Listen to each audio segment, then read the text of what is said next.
In this episode of Podcasting Secrets, I'm speaking with John Ainsworth, the CEO of Data-Driven Marketing. John reveals why selling your own courses could skyrocket your revenue from six figures to multiple millions. Learn the secrets of strategic funnel optimization, the art of crafting irresistible lead magnets, and how to leverage AI for course creation. John's proven strategies can help you revolutionize the way you monetize your content and build a thriving online business.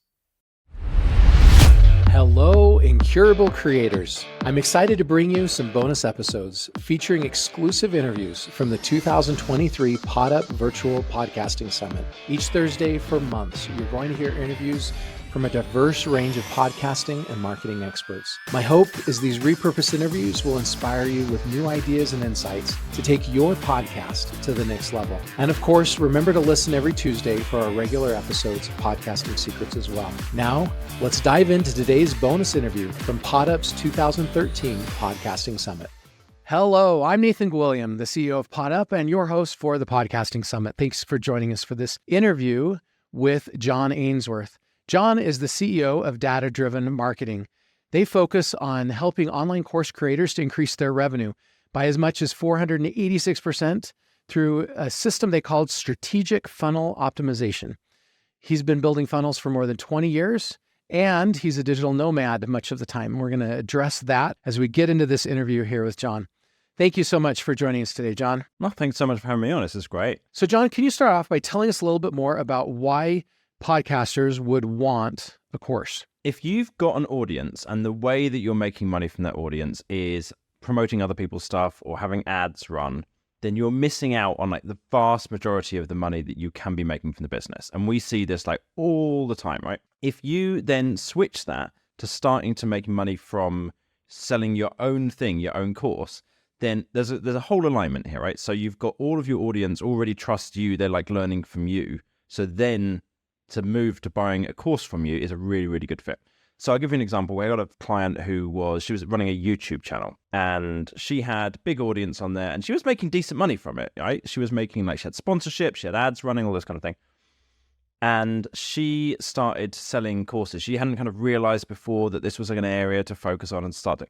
And she went from making like a decent living of she was getting six figures a year kind of thing, into now she's doing like multiple millions from selling her own courses. And we've seen this with podcasters as well. We had a client in the podcasting space who he kind of got into it partly with the idea of selling courses. Like it wasn't just start the podcast and then transition over. But he was a financial advisor and he started teaching other financial advisors how to run their business. And he was podcasting about it and built up a good audience there, built up loads of trust. They really wanted to hear more from him about exactly how do you go about doing this. And when he then launched and started his membership, which is, memberships and courses are kind of, flip side of the same coin, straight away he went into making tens of thousands of dollars from that. It's like it's a model that just works better from a business point of view than doing ads or affiliate stuff or partnerships. I don't know. What do you see? What do you see podcasters doing in terms of the way they're monetizing at the moment? I see a lot of courses out there. I heard somebody give the analogy the other day of if you're just running ads for other people, it's like you're kissing your sister, right? You can kiss your sister, but it's not going to go anywhere, right? And if you want to build something that's really going to last, you're not dependent upon somebody else pulling the plug. You're not dependent on someone always trying to get a better deal, but you're building your own course or you're building your own membership site. I don't know, that it seems like podcasters evolve to the next level. I guess a lot of people do e-commerce first, huh? A lot of people like maybe sell something, but I'm not a huge fan of that. Selling stuff can work, and it depends what space you're in, right? So for some people who've got a big audience who want to buy things from, let's say you're teaching people about makeup, if you start selling your own makeup range, it fits really well. But for a lot of podcasters, I think what they're really selling or what they're sharing, what the audience is interested in, is the information. It's like the wisdom that they're gaining about that topic. And I think there, a course fits really, really well. Now, it's a really interesting one because we only work with people who've already got product market fit. They've got an audience and they've already got courses or a membership and they're already making decent money from it. finding that product market fit is not an easy thing. So I would not say to everybody, you're running a podcast that's popular, have a look at whether courses would make sense. If they do, if it fits for your audience and it fits for you, this could be absolutely fantastic. Don't assume it's going to work, because we've seen different people try and start selling courses where they had a massive audience and we thought, oh, this is going to be brilliant. And it just, it kind of was all right. Like, for example, in the relationship space, where somebody I was working with who was doing affiliate promotions for dating apps. That's how he made his money from it. And we thought, let's set up a course around this. It's going to be brilliant. And it was mediocre. There wasn't that much interest from people about that. And now maybe something wasn't quite right in the topic. Maybe something wasn't quite right in the positioning. I don't know exactly, but it doesn't always fit. But if it does fit, oh my God, it's phenomenal. It's a business model that's like 95% margin. You know, it's like versus e-commerce where it's like, I don't know, maybe like 60% or something like that. It's wildly different. It scales a lot better. You can sell globally. You don't have the shipping and inventory problems. You don't have to sink a whole bunch of cash in inventory. It's a much better direction to go. I know Russell Brunson, the CEO of ClickFunnels, he says that the fastest way to make $1 million is to create $1,000 course and sell 1,000 of them. All right. And when you're selling $1,000 course, you can afford to pay a lot of money to acquire a new customer. Yeah. So price points of courses is a really, really interesting one. So for most people that we work with, they're in the spirituality space or language learning or hobby space, this kind of thing. Most of the courses they're selling are cheaper. They're like the $100 to $300 kind of price point. But their audiences are much bigger as well. If you're selling something in the business space, then selling something for $1,000 is a totally reasonable price, and you don't have to, people don't have to think that hard to make that decision if they trust you. So I think pricing wise, it depends on what niche you're in as to what people are going to be willing to spend.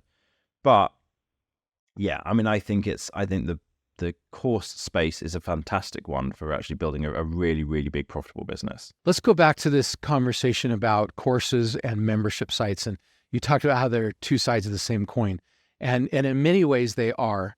What are the biggest differences between a course and a membership site? So fundamentally, the idea is a course is something you pay for once and you've got it for life. And a membership is something that you pay every month and you get access to a whole load of different things. Including a course, but maybe some other benefits and services as well. Yeah, there might be a community in there as well as part of the membership. You might get access to tons of courses. A lot of people think of it like Netflix. So like we're the Netflix of whatever, learning the bass guitar, something like this. And sometimes that really, really makes sense. And sometimes it doesn't.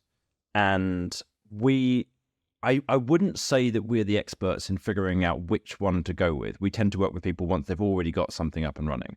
But I'll give you my best understanding on it. I think that a membership needs to be thought of from the point of view of the customer, not from the point of view of the person who's building the business. A lot of times I see people say, I'm going to make a membership because that seems easier, like easier for them, because then they've just got one thing that they're selling and they don't have to think too much about the pricing after that. It's just that it's got lots of people in it. It's recurring every month. That all sounds good. It's like, yeah, but does that actually fit for your audience? Or do they want something that they might come back to every few months for a long period of time? And they just want the course to be, okay, I'm going to go through it for this 6 weeks, and then I'm going to stop, and then I might come back to it again and go through it again in a year's time or something. In which case, a membership feels kind of like a weird way of doing it. It's harder to sell memberships up front a lot of times because people are nervous about getting that recurring billing and then forgetting that it's in the system, and it just comes out month after month. You go, oh God, I've still got that, that thing that I'm paying for. And so I think you got to think really carefully about what is it that actually works for your audience. So you can do multi-million-dollar businesses with both of them. So I'm a member of Scott Space Lessons, which is the membership.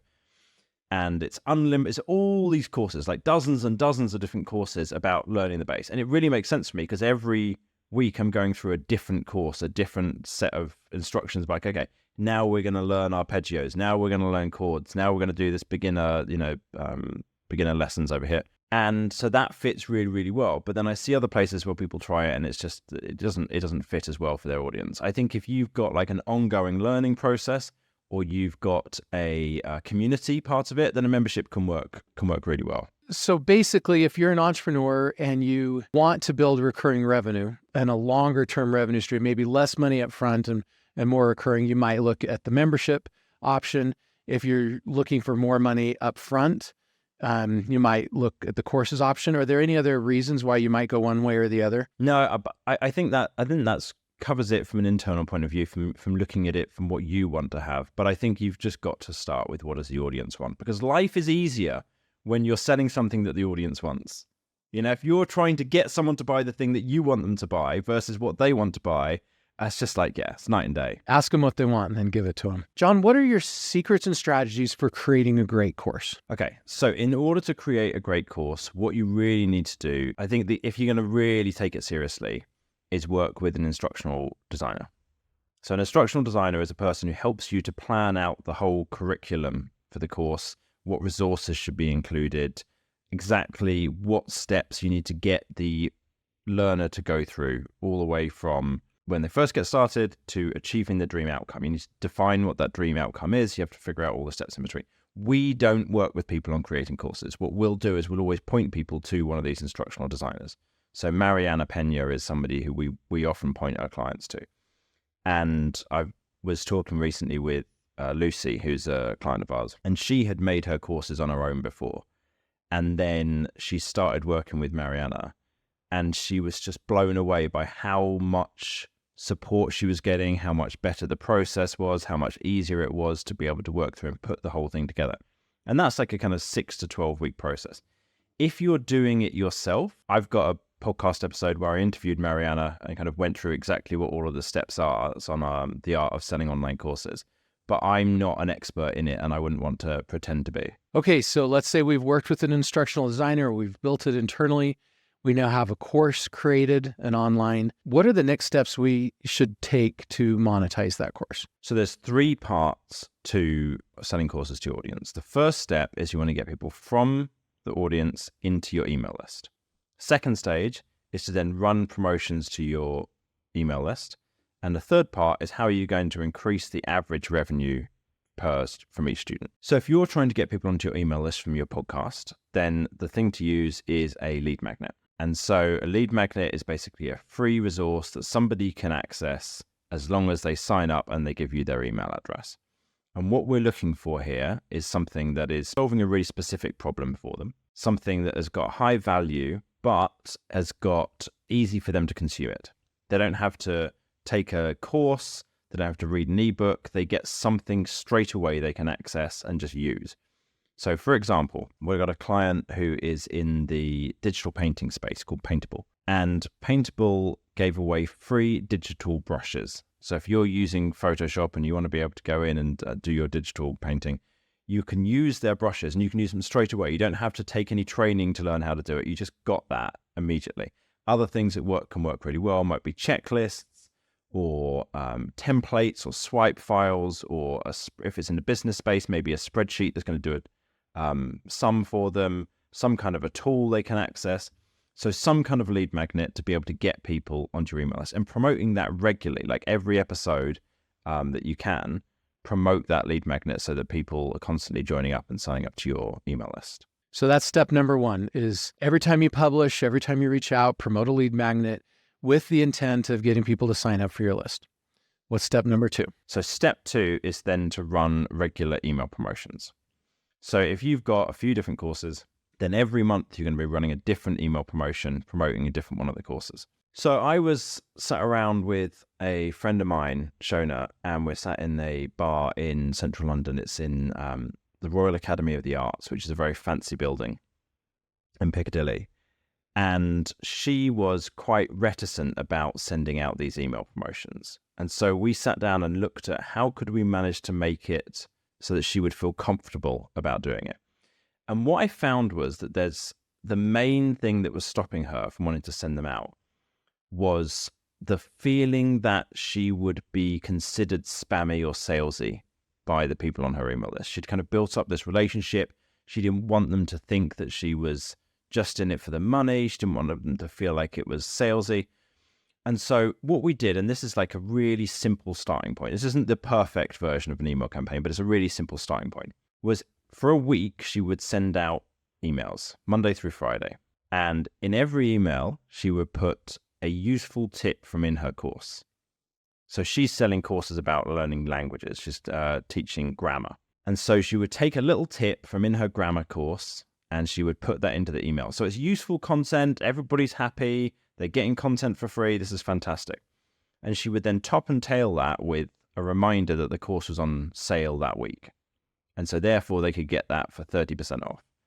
And all of a sudden she went from being unsure about sending these emails out to being really excited about it, because this is sending out free, useful content, which is what she absolutely loves to do. And the difference was she was providing value first and then just added information in with the value. It wasn't just spam message without value. Yeah, exactly. And I think a lot of people think about sending out promotional emails as being the only thing that's going to be in there is buy my course, buy my course, buy my course, buy my course. And it's absolutely, that's not the right way to do it. Most people, it's really interesting, what I've seen over the years is nearly everybody who does sell courses does put them on discount 2 or 3 times a year. They'll tend to do Black Friday, maybe New Year's, maybe one other time as well. And when they do that, they get this really big spike in sales. But they don't want to do it more often because the emails they're sending out suck. And they don't want to send them out all the time. And you're allowed to send out promotional emails around Black Friday. Everybody knows it's Black Friday. Everyone's excited about getting a deal. So they don't feel too bad about doing it then. But what you should have in every email promotion is more value than there is promotion. But the clever thing is if you do it really well, then the promotion itself is also helping move people towards, the value itself is helping move people towards a sale. So you make sure you're providing value that is relevant to the topic that the course is about.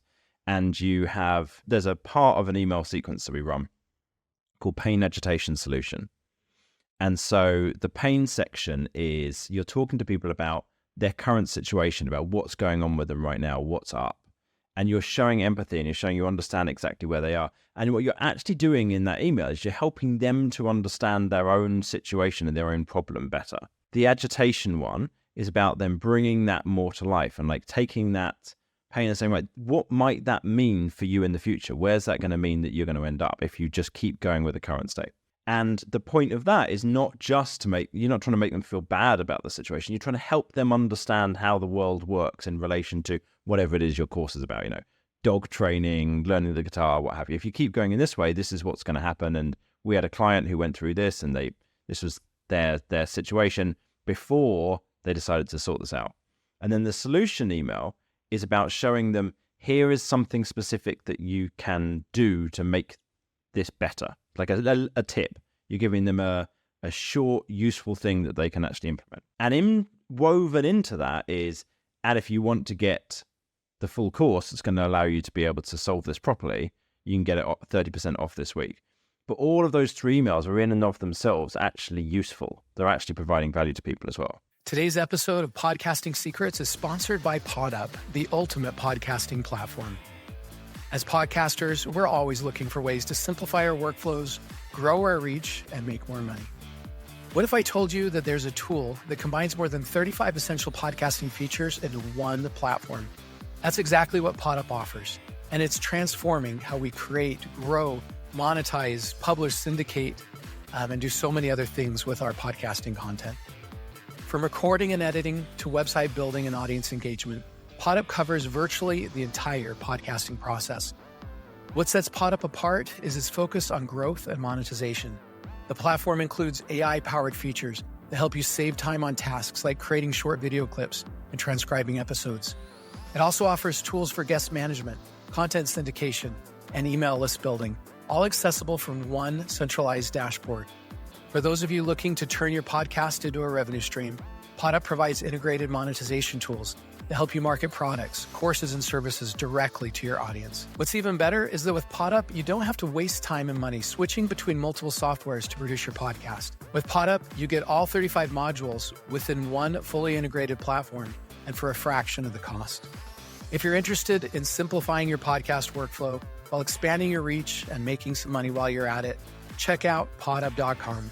That's PODUP.com and get a free trial of the software. Now, back to the show. What are their strategies? Now that we've got this course created, what other marketing techniques have you found most effective for bringing new customers into your course quickly? What's your strategy to launch that at a large scale and not just make a few sales? Well, so I think what it's really about, what we found fundamentally, is you need to build up the size of that email list. And in order to build up the size of the email list, you have to be providing the lead magnets to your audience. In order to do that, you have to have a big enough audience. And that then comes back to, I guess, a lot of what you're covering in the rest of the summit around like, okay, how do you actually build up your podcast? How do you grow your podcast and get more people on there? There are other things you can do on the front end in order to bring people in. But what we normally find with our audience, with the people we're working with, is it's better to just double down and keep focusing on how have you already managed to build an audience and keep doing more of that. Like potentially you can do ads and you can do partnerships and you can get other people promoting your course as well, all these other kind of things. But I think for a lot of people, what it's really best about is have that system of regular email promotions, have that system of getting more people onto your email list every month, and then just really focus on how do you grow that audience. So, for example, we've got a guy we were working with who was selling, he still is, he's selling courses around how do you learn English, and he's selling it to the Spanish-speaking audience. And he'd already done the work around building up this audience, about building up his audience, but he wasn't making that much money, so he hadn't been able to build up his team, and so it stopped him from being able to continue to make the best content that he possibly could. So we worked with him, and he managed to go from making about 10,000 a month up to making about 80,000 a month, and then he could take some of that money. I know, right? He could take some of that money and then put that back into the audience building side of his business. So he had a podcast, he had a YouTube channel. And now he's like, right, I can up the production value. I can look at what else can I do. I can spend more of my time, because I've got a team now, I can spend more of my time on getting the best guests onto my podcast, or to making fantastic episodes, or making incredible YouTube videos, what have you, that then allowed him to build up his audience further. And so that I think is overall, it's like a flywheel. Once you get going, you've got more money coming in, you've got more of your time available that you can put back into how do you build a bigger audience, make better content. Yeah, money solves a lot of problems. Did we go through your whole framework there? Have we covered everything, or were there a few more to go through? So the last step in there is how do you increase the average amount that each person spends? Because if you've got people getting into your email list and then those people are buying, what can we do now to be able to get them to buy more from you? If someone's bought one thing, why haven't they bought everything that you've got available? If you've got a course and a membership, well, let's get them both, if they're going to be helpful to them. So we've got a client, David, and he's selling courses around how do you set up a home recording studio. So these are aimed at musicians who want to record their album at home. They haven't got a big budget, but they want to set everything up for themselves. And he came to us and he's had his initial audit. So this is the way we work with clients, is that somebody comes and talks to us. If we think they're a good fit to work with us, then we'll do an audit initially. And during the first workshop in the audit, we said to him, there are these things called order bumps. And I'll explain a little bit more in a minute about it. And an order bump is available in the software that you're using. He was using Kajabi for hosting his course software. He's like, oh, I've never even heard of this thing. Before he'd done the second workshop, before he came back and we finished the audit, he'd gone and implemented a version of order bumps for all of his courses and set these up. And he'd made more money than the audit cost before the audit had finished. And it's like, and he makes that money now every month for the rest of his, for the whole rest of the time that he's selling it. He was making maybe like $5,000 a month, something like that. And that gave him like an extra 20%. So he was making like an extra $1,000 per month from those order bumps. Can you give an example of what a good order bump might be? Yeah. So if you're selling a course, then an order bump is likely to be something that goes with the course. It's probably about a third of the price of the main course that you're selling. And so it could be additional workbooks or a Q&A webinar with people who've already been through and implemented this about some of the lessons that they learned from it. It's something that doesn't belong in the main course, but it's an additional thing that goes alongside. It could be it could be another course that you've got about a different topic. So if you've got some smaller course that could be covered. We've got a client Lucy, who's selling these courses around learning English. And her courses are the typical thing when you're learning English. They're B2, B1, B2, C1 courses to reach different kind of intermediate level, advanced level. And her order bumps are challenges.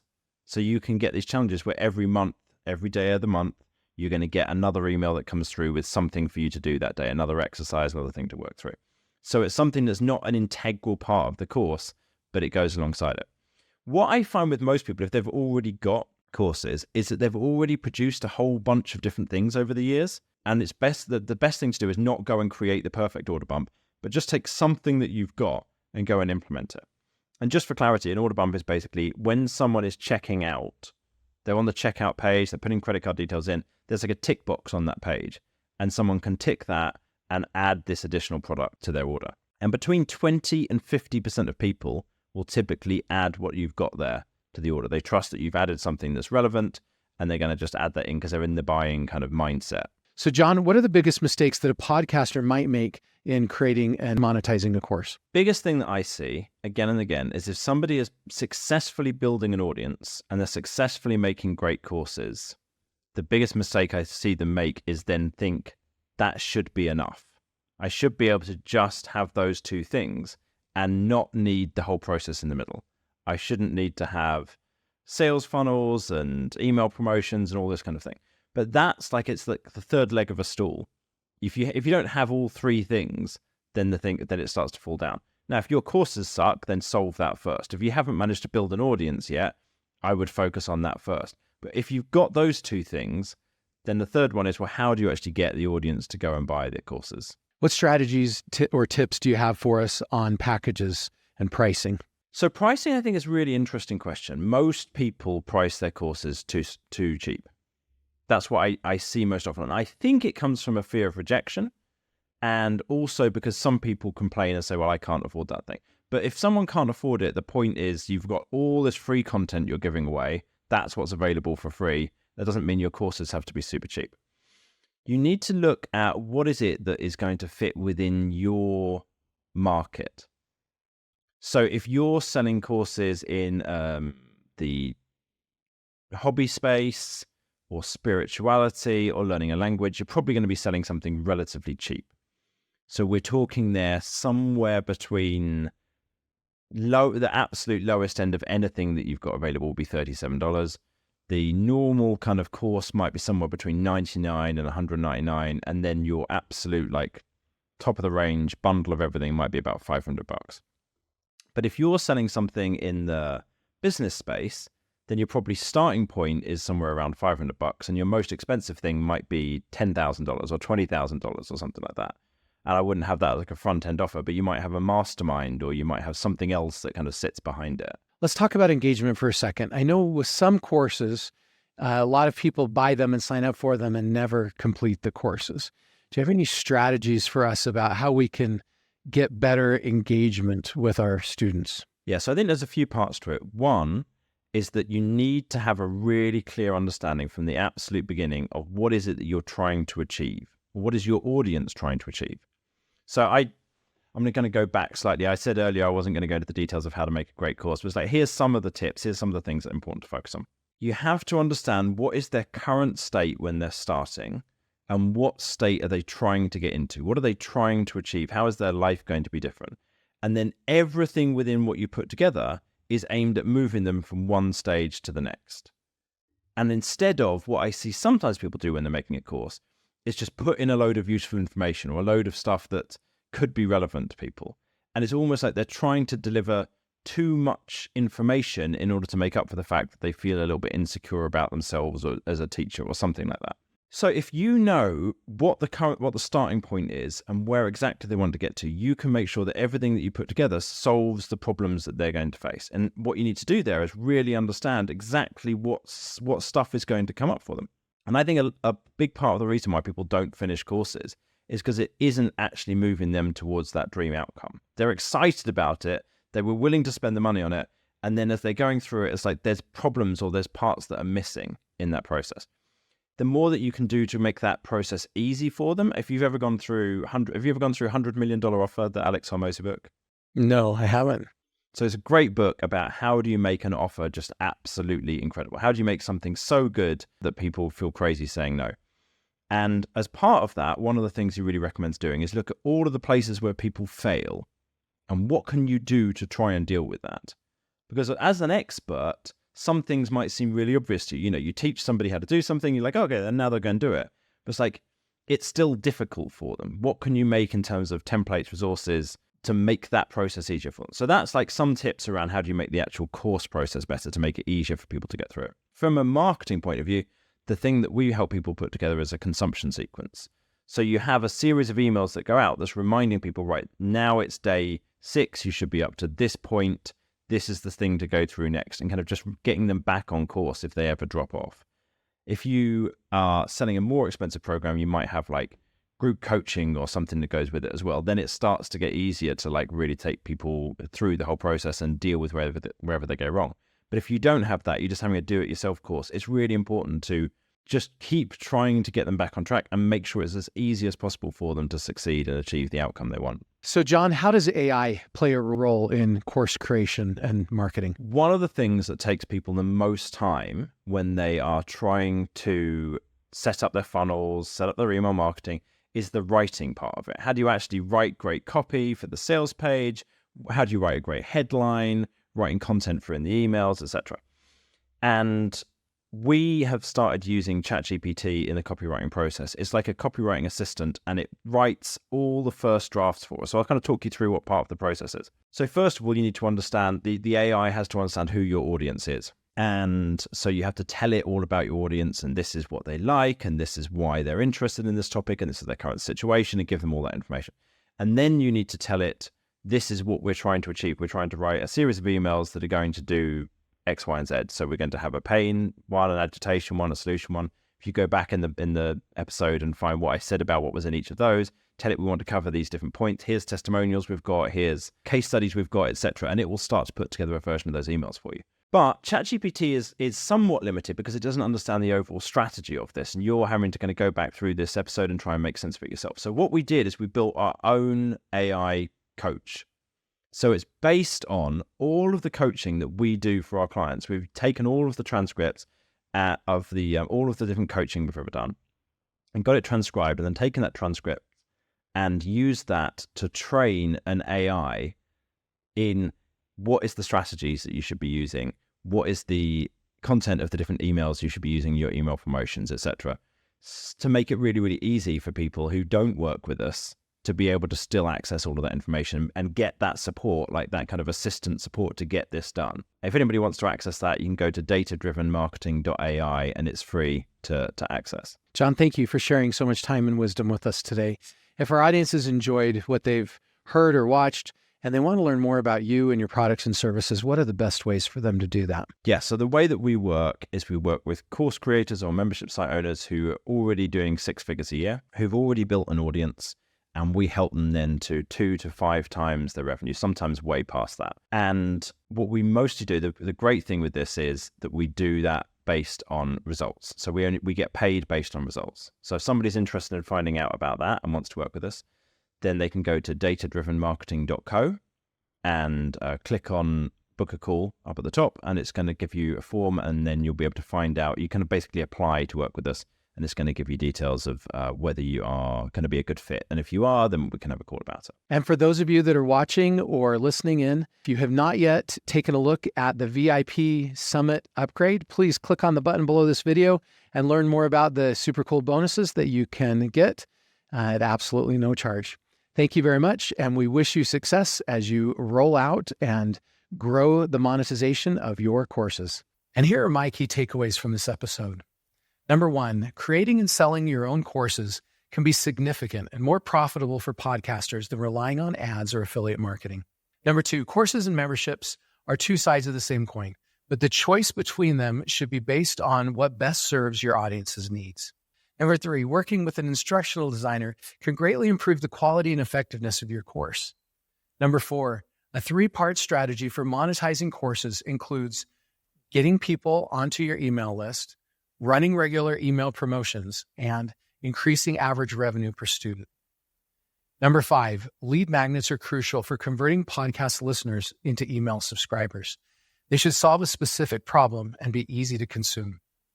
Number 6, email promotions should provide value first with sales messaging woven in. The pain agitation solution framework can be effective for promotional emails. Number 7, growing your podcast audience is key to scaling your course sales. Reinvesting profits into content production can create a positive growth cycle.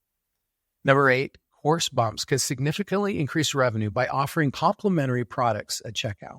Number 9, most course creators price their offerings too low. Pricing should be based on your market and the value provided. And finally, number 10, AI tools like ChatGPT and custom AI coaches can assist in course creation and marketing, particularly in copywriting and email sequence development. Thank you so much for joining me for this episode of Podcasting Secrets. I wish you success in monetizing your podcast through a course. And if you're looking for a great podcasting platform, please check out PodUp. You can find 35 integrated modules that are integrated together, and you can use them to help create, grow, and monetize your business around a podcast. You can get a free trial at podup.com.